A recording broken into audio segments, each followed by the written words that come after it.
창세기 저자는 한 사람의 의인이 지니고 있는 놀라운 가치에 대한 이야기를 쭉 써내려 갑니다. 아브라함 말이죠. 그리고 그 이야기는 이후 사도 바오로와 그리고 창세기 고난의 신학의 모체가 됩니다. 예컨대 예수 그리스도의 대속적 의미가 바로 싹을 트게 되는 것이죠. 어떻게 한 사람으로 말미암아 많은 사람의 죄가 사해지는가라는 어떤 그런 상징성이 이렇게 펼쳐지게 되는 것이죠. 어쨌든 이 이야기와는 별도로 이야기가 너무 무거워서였을까요?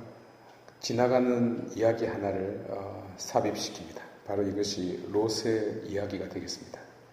그러니까 그냥 가볍게 들으면 되겠습니다. 이 이야기는 우리가 살아가는 삶의 현실 한가운데에 언제나 맞닥뜨리게 되는 어떤 고통과 시련 혹은 그것을 우리가 어떻게 바라보아야 할 것인가 라는 그런 의미가 담겨 있다 하겠습니다. 롯의 아내가 이 소금 기둥이 되었다는 이 이야기를 들으면 제가 어릴 때 마치 그 전설의 고향에서 구미호 이야기를 보는 듯 합니다. 어떤 과거 시험을 보러 가는 그 선비가 이렇게 보침을 딱 메고 땀을 탁 이렇게 흘리면서 가는데 금방 이렇게 해가 지죠. 그래서 이쪽으로 가면 되는데 시간 좀 아끼려고 꼭 가도 산길을 또 지나가요. 그래서 산길을 가다 보니 금방 해가 지잖아요. 그러니까 곧이어 마치 소주 먹은 여우가 부르짖는 소리, 오 이런 소리가 이제 들리기 시작합니다. 갈수록 여우가 소주를 많이 먹었는지 진해지죠, 소리가. 그러다 갑자기 꼬리 9개를 가진 구미호가 탁 나타납니다.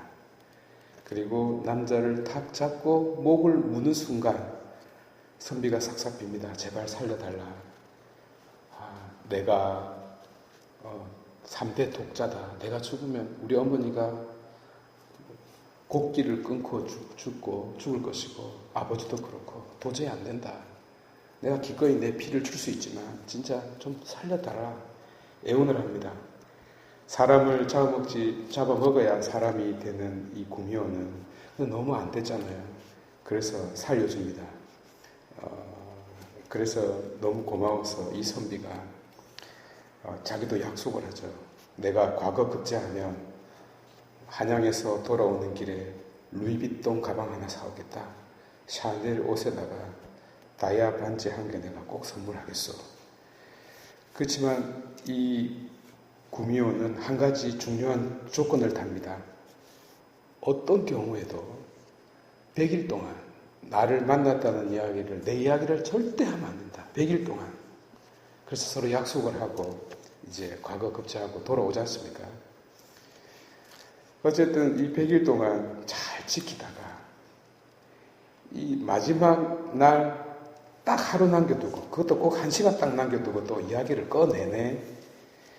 그래서 구미호가 이제 1시간만 지나면 사람이 되려고 준비를 하고 있는 터에 갑자기 목을 잡고 막 눈이 돌아가고 눈은 토끼 눈처럼 벌개지고 손톱이 나오기 시작하고 꼬리가 치마 옆으로 9개가 이렇게 부채 모양으로 촥 이렇게 나오죠.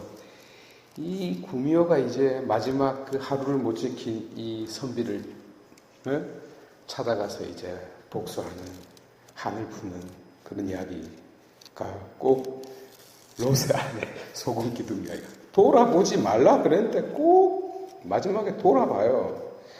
그래서 소금 기둥이 되었습니다.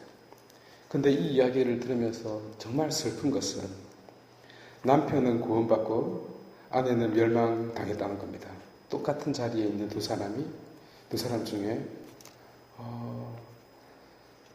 남편이 죽어야 되는데 아내가 죽었다는 거죠. 그래서 어떻게 됐습니까? 남편은 새 장가를 들 수 있는 기회가 주어졌잖아요. 그래서 너무 슬픈 이야기예요. 그런데 생각해 보십시오. 롯의 아내가 도대체 무엇을 잘못했죠? 매우 상징적인 이야기입니다. 뒤를 돌아보지 말라는 거죠. 아하르. 뒤를 돌아보고 뒤를 따르는 겁니다. 예수님께서도 쟁기를 잡고 뒤를 돌아보는 자는 하느님 나라에 합당하지 않다라고 말씀하시지 않습니까? 왜 그럴까요? 현재가, 프레젠트가 선물로 주어졌는데 그 선물 보따리를 풀어보지 않고 있으니까요. 하느님께서 준비하신 새로운 곳, 새로운 시간, 새로운 사람을 맞이할 준비를 하지 않았기 때문입니다. 그러니 지세포 성도 여러분, 롯의 아내처럼 뒤를 돌아보는 자 되지 않도록 주의합시다. 이미 불타고 있는 그 노래방 쳐다보면 뭐 하겠습니까? 즐겨 마시던 치맥집 돌아본들 그 불이 꺼지겠습니까? 그리고 맨날 기도하던 교회 쳐다보면 뭐 하겠습니까? 교회 이미 불타고 있으니까 돌아보지 말고 다들 훌훌 떠나서 자유를 찾아 살아가시기 바랍니다. 저도 가끔씩 그런 생각을 할 때가 있습니다. 학교 다니던 시절로 참 돌아가면 얼마나 좋을까.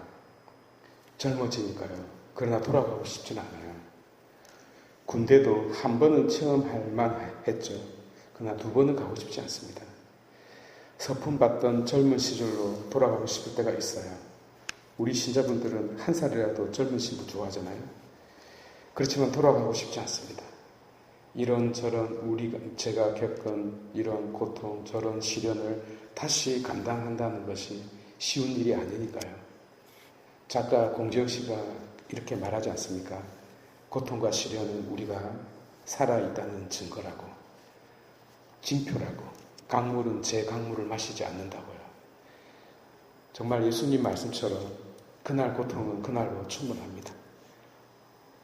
어제를 돌아보지 말고 하느님께서 보여주시고 이끄시는 그 길을 향해서 우리가 당당하게 걸어가는 자 되도록 합시다. 그 구미호가 다시 살아나지 않도록 조심합시다. 봉헌합시다.